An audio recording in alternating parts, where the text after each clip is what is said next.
case set for argument this morning is Deutsche Bank National Trust versus Omar. Case number 29-300. Both parties are present. Each will have 15 minutes to present your arguments. The appellant may reserve up to 5 minutes for rebuttal. So let me know if you're going to reserve rebuttal time. I'll point out again that the clock is on the TV screen to help you with your keeping track of your time. The court has read the briefs and are ready to proceed whenever you are. Good morning, judges. Good to see you all. I'd like to reserve 5 minutes for my rebuttal. I find this very good.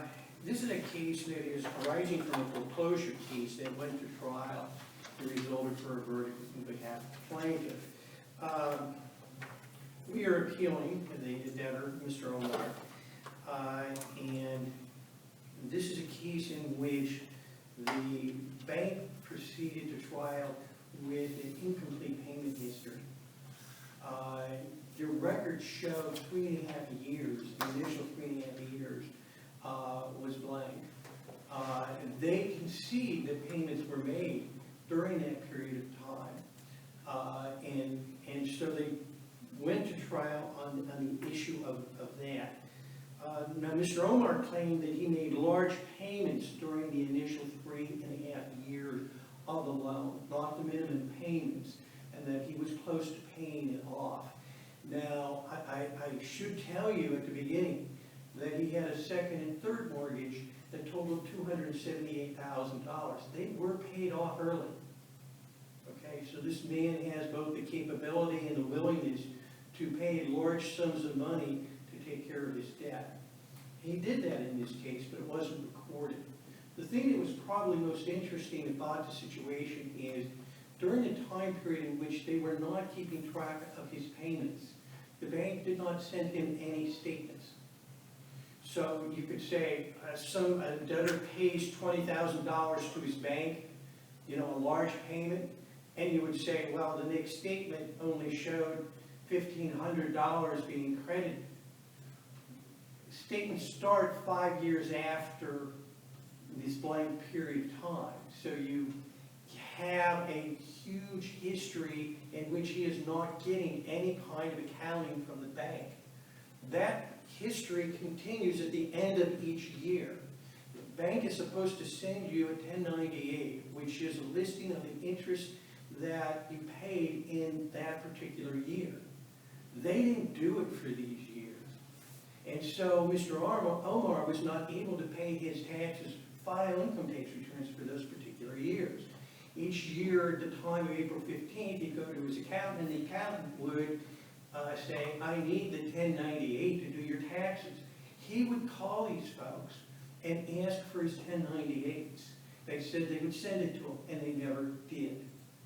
Now, these 1098s for these years are not in the proper place in the particular record. What happens is, eventually the accountant tells the client, you better get your 1098s. He sends them a letter in writing, and he finally starts getting 1098s for that period of time, years afterwards, okay? He then does his income tax. He takes his 1098s to his accountant. The accountant does his taxes. He now has this off his head. Well, those 1098s would indicate that he paid it off. Well, the 1098s only show... The interest that was paid. Only shows, yes, it shows the interest that was paid, but they were incorrect because he paid far more than was listed in those 1098s. But like the first year, it might be the normal amount of interest that was due. If you paid off a lot of the principal, the second year's interest wouldn't be as much. Well, the third year's interest, right? But that's not what happened. What they tried to do, we believe, is to try to reassemble what occurred, but did not tell the client that. So in other words, they didn't ask the client to bring in his checks and his proof of payments at that particular time. They didn't tell Mr. Omar anything about what was going on.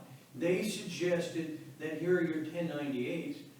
Mr. Omar goes, gives them to his accountant, and it's filed. The accountant doesn't say, give me a payment history, I need to calculate the interest on this case. The case is one in which the interest changes periodically. So it's a complicated situation to figure out how much is interest and how much is principal on any given year, yet alone when you try to backdate it for 7 years and then try to figure it out. The accountant didn't go and review the bank records at that particular point in time. So what we have is a situation where finally a lawsuit is filed in a foreclosure. In that foreclosure case, we asked for the business record. In the business record we get, there are things that are missing. That letter that Mr. Omar sent to his bank requesting those 1098s are not in the record. They found that letter a few weeks before trial, sent it to us, and put it into the record. I'm saying this because our first issue in this particular case is how do you admit into evidence a business record that is obviously incomplete and filled with mistakes? A business record is hearsay, and the only thing that gives it some legitimacy is if a court finds that the items in it were properly recorded in a timely fashion, in a way to make it appear accurate. In this case, we are missing a portion of the payment history. There are no statements for large periods of time. Sometimes statements get in there, sometimes they don't. The letter that we're talking about with the 1098s gets in there, but very clearly only a few weeks before trial. This bank is having trouble with this record.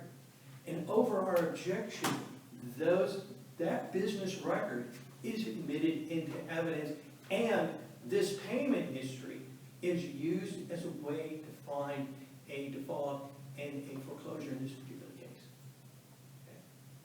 We are arguing that the business record should not have been used. Second of all, we are arguing that the finding of a foreclosure was against the weight of the evidence. In this particular case, there are, the only thing we really have is the testimony of Mr. Omar, who states that he did make those payments and that he made those extra payments. Now, understand that the bank records, when you issue a check from your checking account, those records can be maintained. The industry standard is 5 years. Some banks, and with the testimony of one of the witnesses from his bank said, we sometimes keep these things 7 years. We try to keep them, but then we throw them away. So because the bank doesn't tell Mr. Omar in a timely fashion about what they failed to do, his checks and bank records were destroyed, or a portion of them were destroyed. And as a result, he's not able to provide the proof in terms of canceled checks and things of that nature. So all we have is his memory, and all we really have from the bank is a bank that doesn't have a good record. Now, they argue that those 1098s were accepted, but when you get a 1098, you're not reviewing the records of that particular bank. It's not a certification that the bank record is accurate. And they're trying to make that type of certification. So we would argue, and he also gets divorced in this time period. And pursuant to his attorney, he provides them his statements, recent statements of all his mortgages for all his properties. He doesn't look and review all the statements from each property and each mortgage. And so that gets into his divorce papers. And we're arguing that that is not an admission because that doesn't certify that the bank record is correct. Very clearly, if someone sees this bank record in its incomplete nature, you would have questions about it. I mean, it's obvious on the face that the record is in fact incomplete. I'd like to reserve the remainder of my time. Oh, yes. And 5 minutes.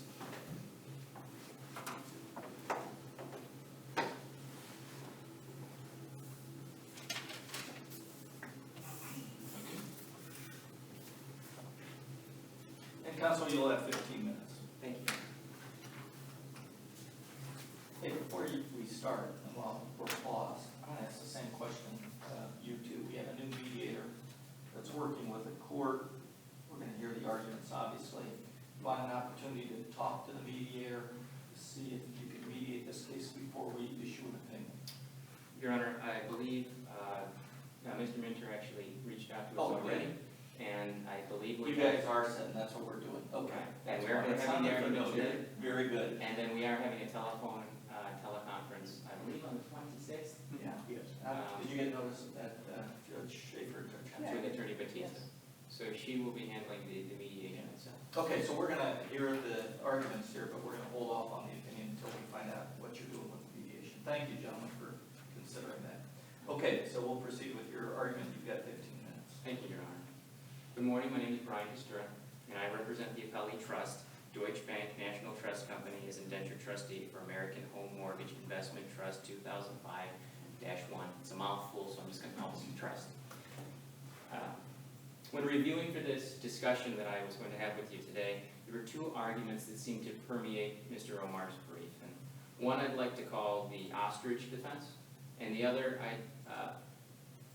because if Mr. Omar didn't read his statements, he didn't review his 1098s, because he didn't look at his divorce decree, it must not have happened. And the other one is the argument raised is one that I picked up from watching my children. When I would get home from work, my son would go over and put my shoes on and then kind of tromp around the house, and he says, "Dad, they fit me." Well, in fact, they really didn't fit him, and he would readily walk out of them. And that's similar to Mr. Omar's arguments here. The stories presented to the trial court didn't in fact fit. When pushed or challenged, they simply didn't hold tight. So although Mr. Omar asserts 11 assignments of error, they all follow those two general themes. The trial court shouldn't have admitted or considered the trust evidence because because Mr. Omar doesn't remember it. And number two, the trial court should have believed Mr. Omar because he says so, even though the facts don't fit. So let's look at the burden of proof and the standard of review in this. Mr. Omar appeals the magistrate's decision, and the only question here is whether the trial court abused its discretion in adopting it. And we get that from Vogel Electric, Inc., which is a 9th District Court of Appeal. And what the court needs to consider is whether there was a perversity of will, whether a passion or prejudice or partiality or moral delinquency. The Supreme Court put that one out. And under that standard of review, this court won't substitute its judgment for that of the trial court, even if it disagrees. And it will presume that the trial court is correct unless its decision is arbitrary, unreasonable, or unconscionable. What we need to remember is that there was an underlying foreclosure action. It was heard by a magistrate over a 2-day bench trial and reviewed by the judge, and an order was issued. The only issue in dispute here today is whether Mr. Omar made those hundreds of thousands of dollars worth of payments that he claimed he did. Initially, the trust bore the burden to show the amount due on the loan. But under Deutsche Bank National Trust versus Najjar, there is no rule as to what evidence has to be used. And under Gabriel versus Reagan, there is no requirement for absolute certainty of proof. All that is required is that something upon which the trier of fact can form a judgment, and the trust put that information forward. Once the trust established the amount due with competent, credible evidence, the burden fell on Mr. Omar to prove the defense of payment, one which I say to you was not added until after the trust filed its motion for summary judgment. So let's look at this timeline here, because this is very important. The complaint was filed on 5/21/2015. The initial answer was filed on 6/22/2015. Reviewing that answer, there is not the affirmative defense of full payment. The trust filed its motion for summary judgment on 3/16/16, and then following that is when Mr. Omar moved to amend his answer to include the defense of full payment on 4/20/2016. At the trial, the magistrate did not believe Mr. Omar. So let's begin with Mr. Omar's first theme, and that the trial court should have believed him, despite the fact that his evidence and his assertions just didn't fit the claims. The court held that the determination of credibility of witness is reserved for the trier of fact. In fact, this court has expressly stated in Citibank versus Masters that it won't reverse judgment simply because the trier of fact chose not to believe a witness's testimony. And that is all we have here today from Mr. Omar's side, is his testimony. Mr. Omar is expecting that this court overturn the trier of fact with unsupported, inconsistent, and contradictory testimony. In fact, for the first 2-3 years of his loan, he's claiming that he paid hundreds of thousands of dollars extra on his $356,000 loan. And it was either completely paid off or mostly paid off by 2008. Yet he continued to make payments in 2009, 2010, 2011, 2012. He had no evidence, no memory of those payments. He didn't know how much they were, either individually or collectively over a period of time, what bank paid those, when they were made, but he did know that they were all made before 2008. The facts just don't fit. He never once disputed the running balance on the loan. In fact, Mr. Omar didn't even assert payment as a defense to the foreclosure action until April 20th, 2016. The magistrate didn't believe him. The trial judge didn't believe him. And this court should not reverse the trier of facts simply because they didn't believe Mr. Omar. The trial court didn't abuse its discretion in adopting the magistrate's decision, which found his testimony to be both unrealistic and cavalier. So let's look at the admission of evidence. It can't be true because Mr. Omar didn't remember it. Well, the old ostrich defense shouldn't apply here. Because assignments of error that a trial court erred in admitting or affording the weight to a trust evidence shouldn't be held against it. But again, under Citibank versus Masters, this court has held that the weight to be given the evidence is reserved to the trier of fact, and this court won't reverse it on a basis even if it disagrees. The trust established the amount due by presenting a variety of consistent documents, including pay histories from July 2008 forward, which showed Mr. Omar was generally current through 2012. They provided 1099s for the years and interest statements dating back all the way to 2005, showing the beginning and ending principal balances, something that he never challenged. And Mr. Omar used those documents themselves in filing his taxes. Years of monthly account statements mailed to Mr. Omar. Record subpoenas from the banks which don't support the claims that he made large payments during this period of time. Did the bank provide him with the 1098s They did provide him with the 1098s. throughout the course of the loan?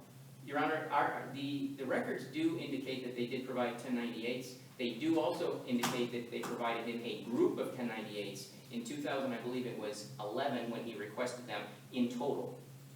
So you think he may have lost them and then requested? Well, it's his testimony, Your Honor, that he didn't read his mail. He didn't open his mail. And so for us to say he didn't get it, we don't know. Mr. Omar's own certified divorce decree and separation agreement, in which he swore to in 2010, he claimed that he owed $389,000 on his loan.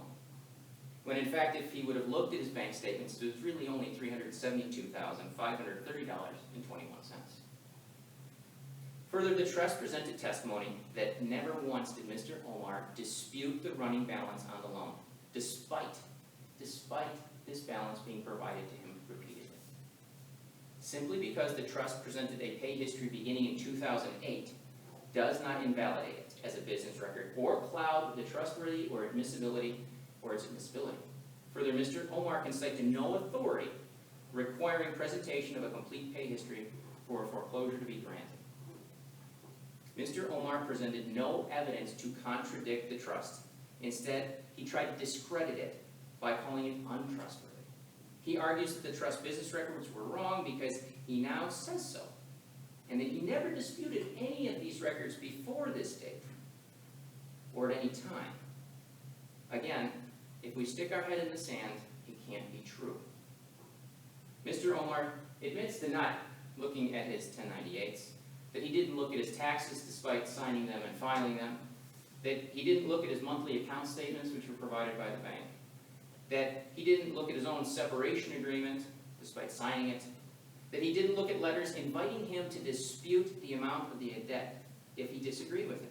In fact, that was sent to him on March 4th, 2013, and again, he didn't raise an issue with it at that time.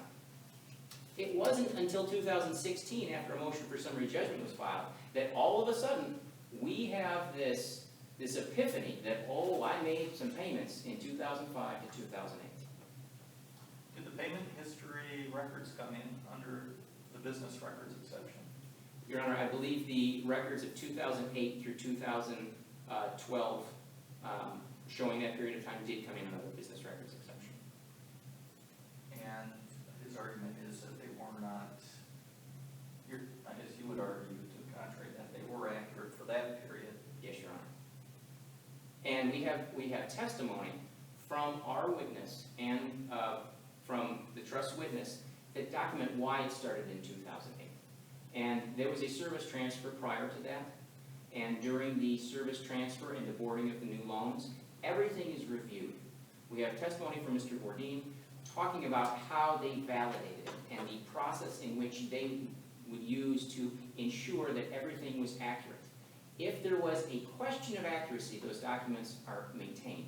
If there is not a question of accuracy, everything is purged because it's going to a new servicer in which they're carrying their processes forward, so they don't have to rely on the records of prior servicers.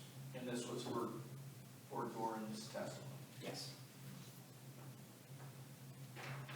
But Mr. Omar reported that his failure to look at important documents didn't render them admissible or lacking weight.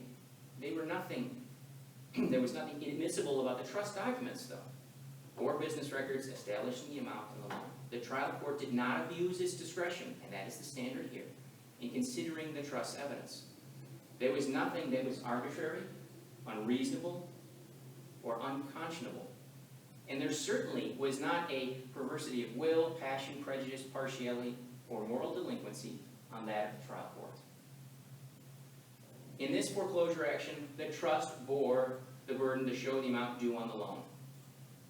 But under Deutsche Bank versus Najjar, there is no rule as to what evidence the trust needed to use. And, as I said before, under Gabriel, there is no absolute certainty of proof required. All that was required was something upon which the trier of fact can form its judgment, and the trust certainly offered that. Once the trust established the amount due with competent, credible evidence, the burden fell on Mr. Omar to prove the defense of payment, one in which the trier of fact did not believe he did. Mr. Omar offered nothing but his own inconsistent, unrealistic testimony. There was no abuse of discretion in choosing not to believe him, in finding that he failed to carry his burden to prove payment. The determination of credibility of the witness, the determination of admissibility of evidence, the determination of the weight to be given to the evidence are all reserved for the trier of fact. This court must presume that the trier of fact got it right, unless it's apparent from the record that the trial court's attitude was unreasonable, arbitrary, and unconscionable. There is no such attitude apparent here when you review the record. The trier of fact did not abuse its discretion and the trust respectfully requests that the court's well-reasoned judgment be affirmed in full. Thank you very much. Thank you for your argument. Counsel, you'll have 5 minutes for rebuttal.